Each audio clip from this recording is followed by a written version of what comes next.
May is the definite planting season for all your summer plants.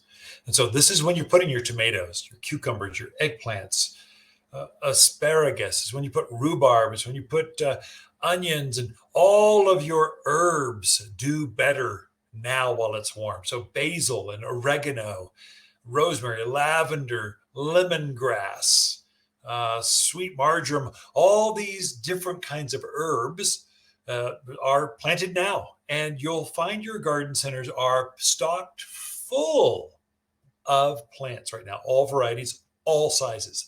So we're powering up. Before this, we were holding back some. So we'd have some, but it wasn't all sizes, all varieties, because, well, we are at risk of frost. You only have so much greenhouse space to protect plants with. And your customers, you're trying to throttle them back a little bit so they don't make mistakes. Because if you plant too early, the cold, the environment can take things out. So I thought I'd give you a few insider tips on how to grow better tomatoes. So that's tomatoes are the number one most planted vegetable in the country. I think here at Waters Garden Center, even here. So we sell more tomatoes than anything else. Surprisingly, you know what number two is? Go ahead, guess. Yeah, pull over. You can pull over. You're driving down the road. Just guess. Okay. It's cucumbers of all things. I thought it'd be peppers because we're in salsa country and I grow mainly tomatoes and peppers. That's where my personal gardens are cucumbers. I grow cucumbers, but I grow more peppers. So jalapenos, Anaheims, poblanos. These are all these spicy, zesty, grillable kind of peppers. I just love those. My mouth's watering thinking about them. And so we're a salsa gardener. My number one herb I love to grow, oregano. I just love fresh oregano. Surprisingly, sweet marjoram. So oregano can be kind of spicy and zesty. It can almost have a spice, have a hotness to it. Especially if the pH gets too high, it gets off flavored. So it gets a zesty flavor to it. But if you want that oregano flavor with the sweet taste, they make that too. It's called sweet marjoram. So it's another herb that's so easy to grow, perennial, comes back year after year. Plant it once and you're done for years. So a sage, oh my gosh, no one should ever buy sage from a grocery store. It's way too easy to grow it yourself in the backyard. And one plant will take you for years. It comes back year after year after year. And so fresh and so it's just better right out of the garden. Of course, mint, all kinds of mint. Mint is just so fun, so flavorful to add to teas, to just about everything. So we put mint into almost everything in the summer. So I just picked some strawberry mint. Oh, it smells and tastes like strawberries and mint combined. And they've got pineapple mint and chocolate mint and spearmint and peppermint and every other. There's probably a dozen mints that we grow and have here. They're so easy and perennial. They come back year after year. And now's the time to plant those. And so just some secrets. Tomatoes, though, there are some insider tips on growing better, more bigger tomatoes. First of all, insider tip. Again, this is just this gardener. We're just two gardeners talking over the radio. And this is what I do. So I tend to prefer tomatoes that have a more medium-sized fruit to smaller fruits. So I generally stay away from beefsteak, brandywine, big boy, things that have big and beef in the name. These are huge slicing tomatoes. And in other parts of the country, that's great. You can have a slicer. Your grandparents grew those. But up here, at the higher elevations where the nighttime temperature drops so dramatically, the tomatoes tend to shut down.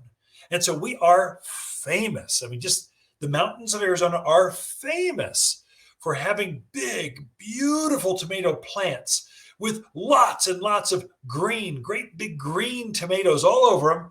And we're about to get our first frost. They just take so long to produce and to get ripe because our nights are influencing how quickly they ripen up. A medium-sized tomato like Early Girl, Celebrity, Champion, San Diego, Murano, Romas, all these medium-sized fruits, they produce very quickly.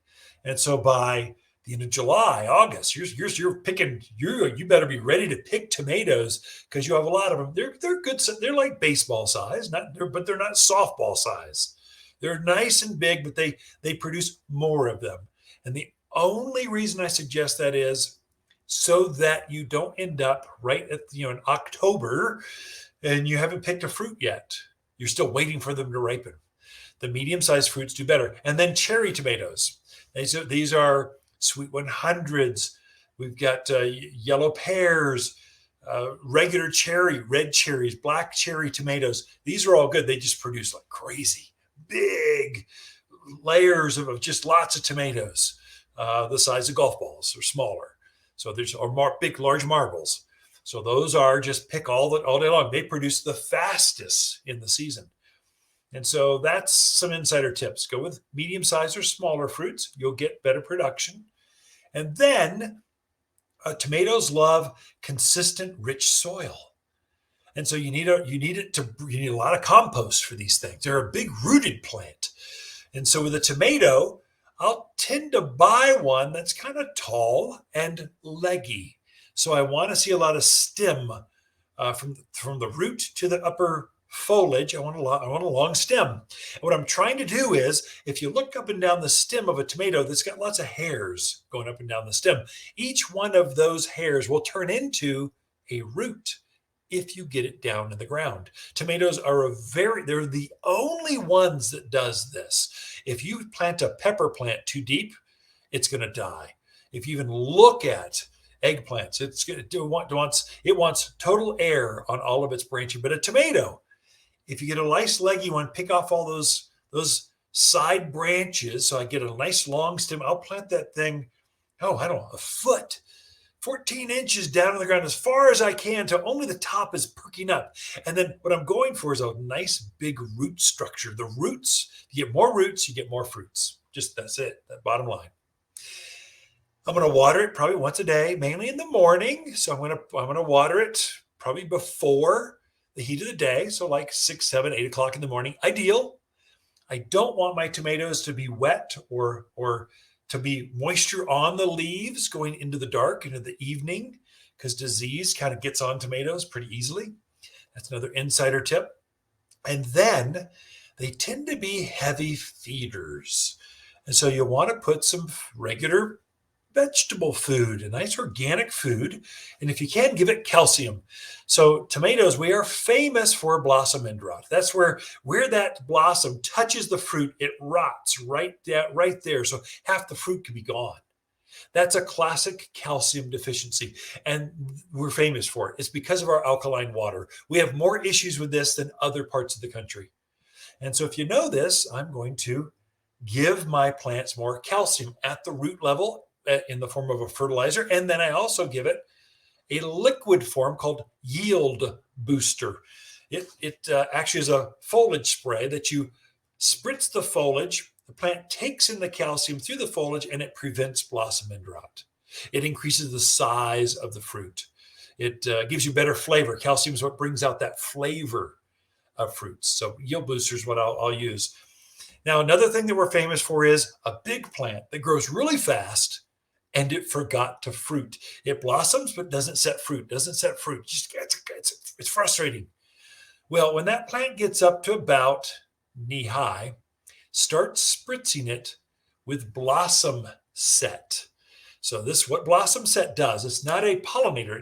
You don't hit the flower, you spray the foliage.